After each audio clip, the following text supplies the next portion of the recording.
Hey there, and welcome back to GenXGrownUp. I'm George, and this is Bit by Bit.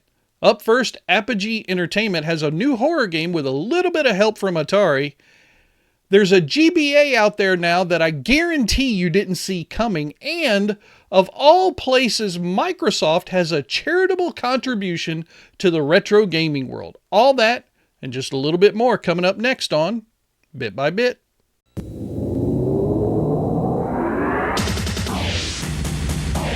All right, up first from IGN.com, Apogee Entertainment and developer Trigger Happy Interactive announced last Thursday that they were releasing Total Chaos that day, and it's out now. You can pick this up on a lot of different systems, including PC. This was all because they were going to release another game back in July called Turbo Overkill, as you can see there, but that got pushed back to Q4 2025. But then, at the very last minute, they said, nope, we're actually going to release Total Chaos. Now, what is Total Chaos? It is a descent into madness that takes place in the darkest corners of Fort Oasis. Now, if that sounds familiar to you, it's probably because you were a fan of the mod from Doom 2 all those years ago. And this is created by the gentleman who worked on that mod himself, and he is known as being the leader of Trigger Happy today, but he's also worked in some pretty big areas like movies like Avatar and Rise of the Planet of the Apes. So this guy definitely has some bona fide credentials, as well as we get the Silent Hill music mastermind Akira Yamaoka. He created all the soundtracks for this game that is out right now. That's the cool part. There's a great little launch trailer right here, and it's very creepy, ladies and gentlemen, for sure. You can see some images here. You can click on them. I'll have a link to this article down in the description, as always.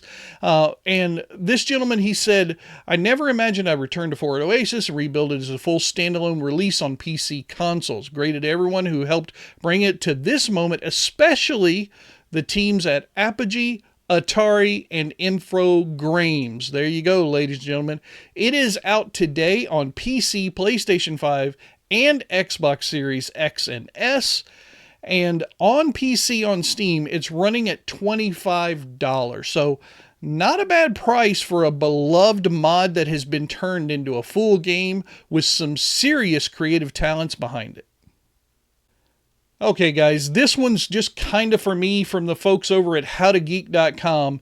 This is an article that wants to let you know why some retro gamers, like myself, are so obsessed with the Sega Dreamcast. I definitely am one of the people. I count myself as a big fan of the Dreamcast. It may have been a commercial failure, but it has a stellar line of games for sure, and they definitely weren't the reason why it didn't last. Look at some of these games that it's talking about. Space Channel 5, Sega Bass Fishing. Look, here we go. I highlighted this one because I've been talking an awful lot about typing horror games or typing combat games, whatever you want to call it. This one, they turned their zombie shooter into a type-to-shoot experience with Typing of the Dead. Yes, that was a part of this system. They also had standout titles like Sonic Adventure, Jet Set Radio, and Phantasy Star Online, which is still very popular today with a lot of people. Virtual Tennis, the NBA 2K series, NFL 2K series. But here you go, ladies and gentlemen. This image says it all for me. My favorite game, and what the author here credits as the most ambitious title on the Dreamcast, Shenmue. I still love that game to this day. Every now and then I'll pick it up in emulation and play it. Sometimes I'll even grab my Sega Dreamcast out of the drawer and plug that into an old CRT I have and fire this thing up because it's just such a fun game. The rest of this article just goes on and on about all the accolades in the games and everything.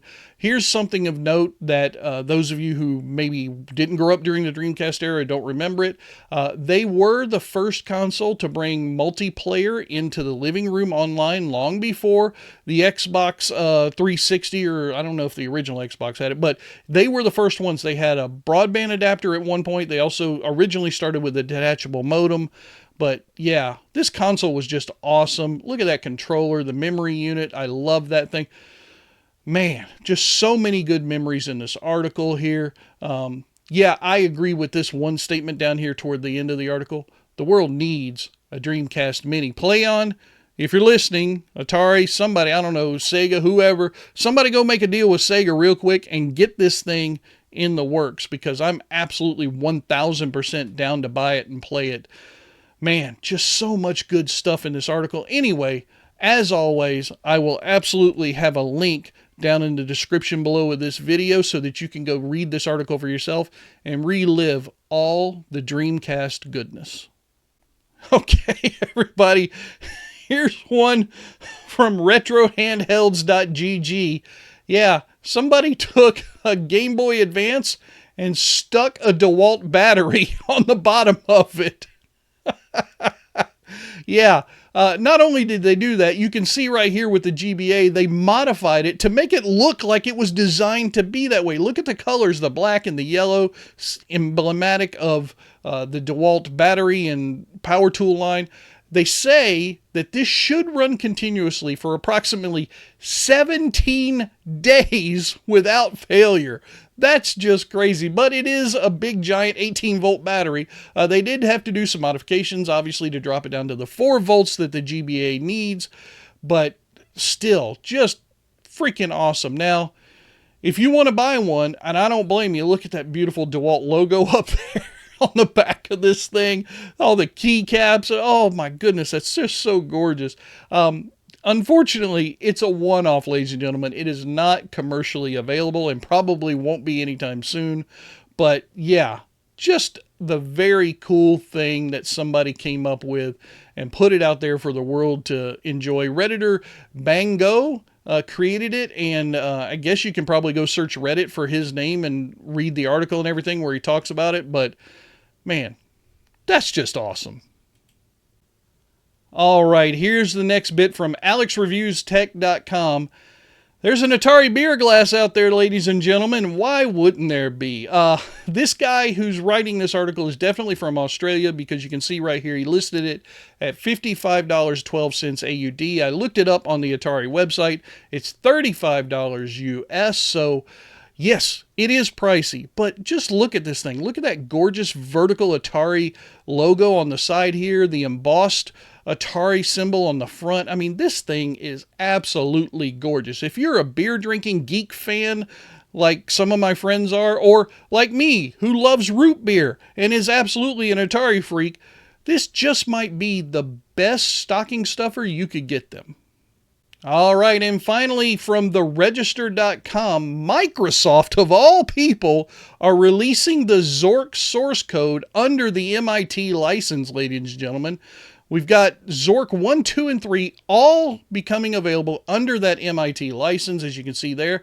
And here's the quote. Our goal is simple: to place historically important code in the hands of students, teachers, and developers so they can study it, learn from it, and perhaps most importantly, play it. Boy, who knew Microsoft was so charitable and generous? I sure as hell didn't, but it's Zork, ladies and gentlemen. It's absolutely cool as hell. Zork, of course, was initially developed on the PDP-10. It was split into 3 parts by Infocom. Those were the guys who created it and formed that company. It's just still awesome. There's also the Zork implementation language involved in this that, they talk about here in the article. Just a really nice piece of news around Christmas time to get you going right before Thanksgiving as I'm releasing this episode. But yeah, just like the article says, the only risk you really run here is being eaten by a grue. And that will wrap it up for another edition of Bit by Bit. Thank you so much for sticking around to the end, and I will talk to you guys again next time. Bye-bye. That's going to do it for the news making headlines in the gaming world right now. I am George, and if you want to see more, hit that subscribe button, and I'll keep on bringing you the news bit by bit.